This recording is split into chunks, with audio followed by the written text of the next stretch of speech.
I'd like to invite, I'm very honored to invite Dr. Ishrat Hussain, former governor of the State Bank of Pakistan. He has had a distinguished career at the World Bank for over 2 decades. Among the key positions he has held was chief economist for East Asia and Pacific region that included China.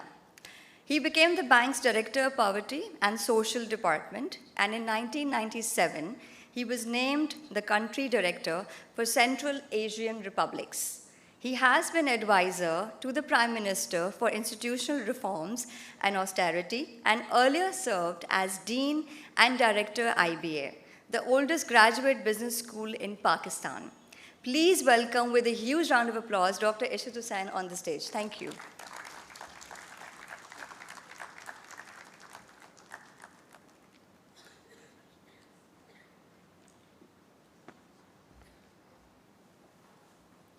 Bismillah ar-Rahman ar-Rahim, Mr. Akif Saeed, Mr. Zahid Mubarak, board members, distinguished ladies and gentlemen.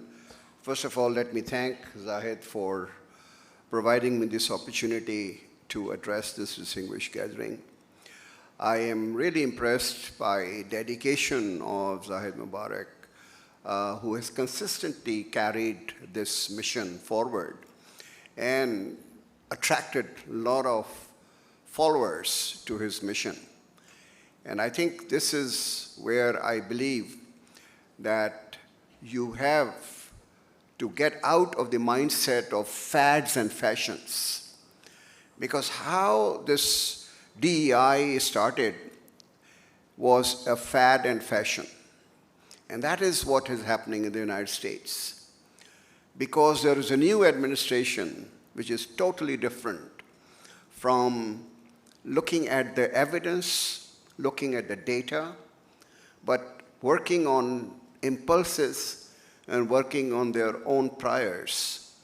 They are trying to destroy a movement, I would call, which is based on solid empirical evidence that DEI makes a difference in the lives of the corporations, in the lives of the nations which follow that. And I think this is a point I want to emphasize, because the spillover of what is happening with the BlackRock and Morgan Stanley and all others drifting away from this mission will have the spillover effects all over the emerging markets also.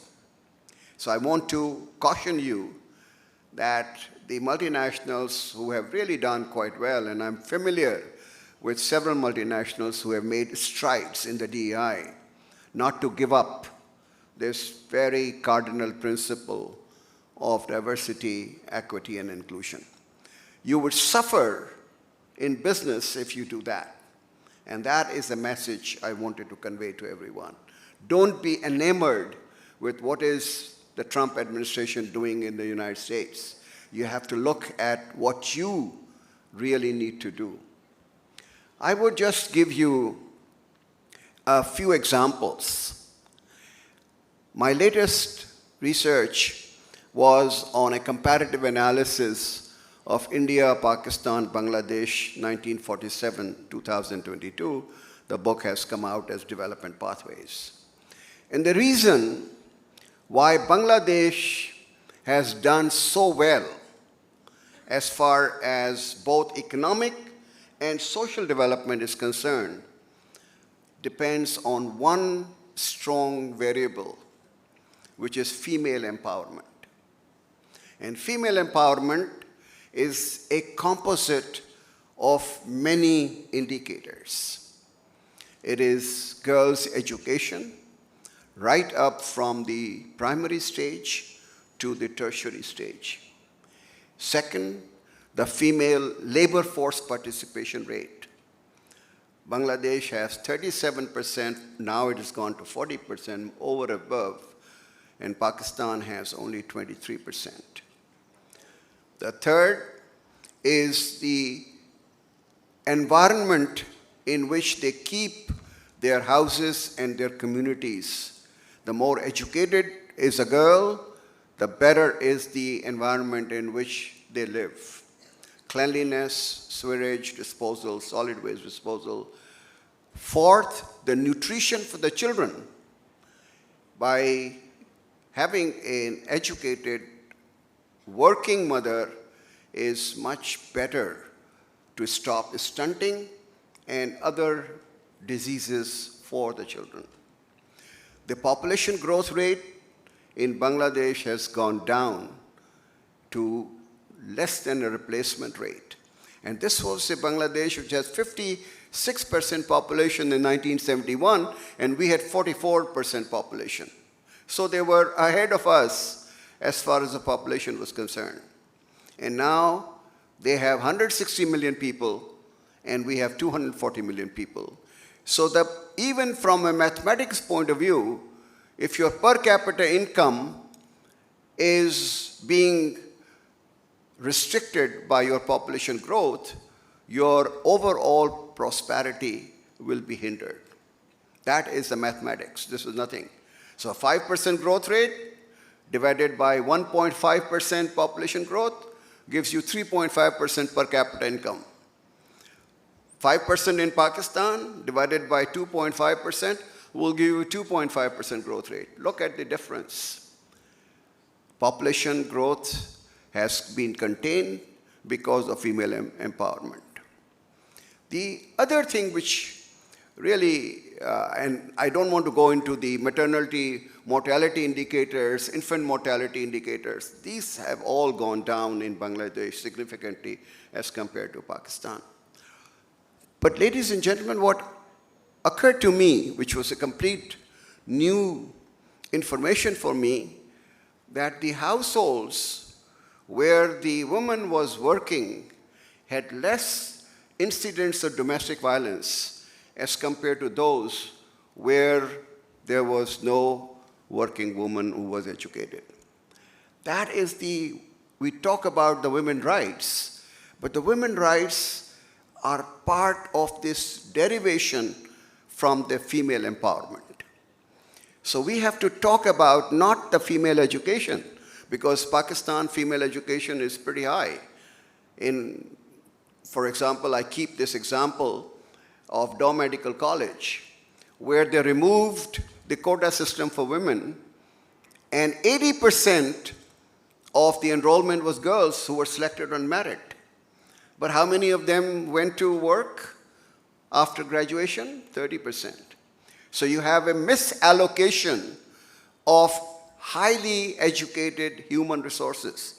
And a country like Pakistan cannot afford to invest 5 million rupees in that education and get nothing out of that investment. This is a pure business case as to why female have to utilize their talent, their education, and their experience to increase the overall productivity of the country's economy. And that is not happening in Pakistan. This is where I think the DEI comes in. It should not remain to the corporate sector. I mean, it's good that you give the awards to the corporate sector, but this is a all hands on the deck approach. Why the women were able to get into the higher education in Bangladesh, why they were able to have their own enterprises. The civil society organizations like Grameen Bank, which is led by Professor Yunus, who's now the caretaker Prime Minister of Bangladesh, Nobel Prize winner, empowered women by giving them small micro loans. And that covered a very large segment of the women population who became financially independent. BRAC and ASHA set up schools in the rural areas of Bangladesh and health clinics, because the government was as corrupt as any other government, and they were not able to do much. But it was the civil society organizations which really came up.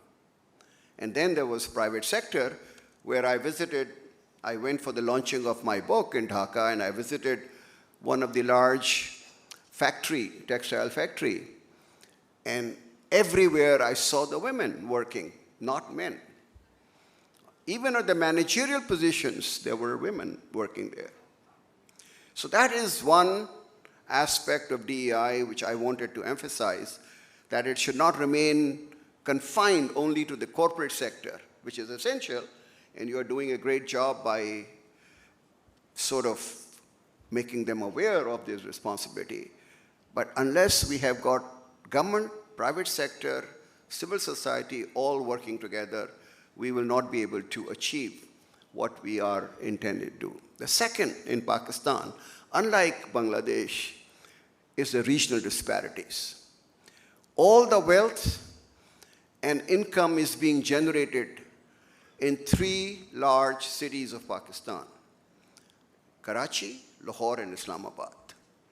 You have cities and villages and districts outside Quetta in Balochistan which have very high rate of poverty, very low rate of enrollment, very little access to basic services. And I just came back from Larkana, and I did go by road from Sakkar to Larkana, and the villages on the other side didn't have access to schools, medical facilities. Same in southern Punjab.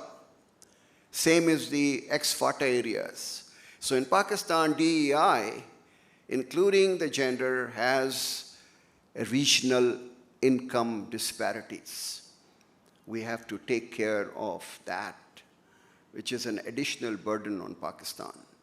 We cannot have 2 Pakistans, one in which we drive Porsche and Mercedes-Benz, and the other where in Larkana I was told that in this village there is no drinking water facility, and the villagers and the animals drink the water from the same pond. Now, how bad this situation can be for human survival. So this is an additional dimension of DEI which I wanted to. And the third dimension is the socio-economic background.